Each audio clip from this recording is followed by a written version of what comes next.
Hello everybody, welcome back to the St. Louis Car Museum. I'm Ian, and today we're featuring the 1948 Plymouth Special Deluxe. This Special Deluxe is finished in marine blue.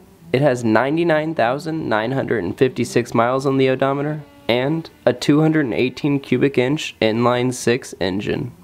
This particular car is from New Mexico and was fully cosmetically restored in 2001.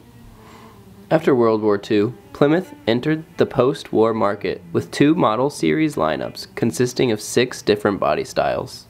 The entry level was the Deluxe, and the upscale model was the Special Deluxe. They were both hot sellers at Plymouth showrooms, much because of pent-up demand for new cars was at an all-time high.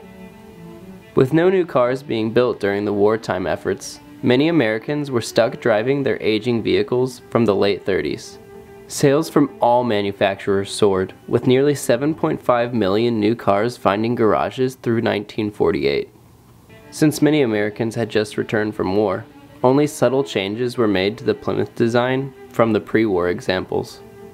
This is a remarkably classy automobile without question, and one that was undeniably faithful to their owners mechanically. Hey guys, super quick, if you enjoyed this video, don't forget to like and subscribe. And if you like rare cars, you're gonna love the rest of our social medias too. So give those a follow, and I'll see you next time.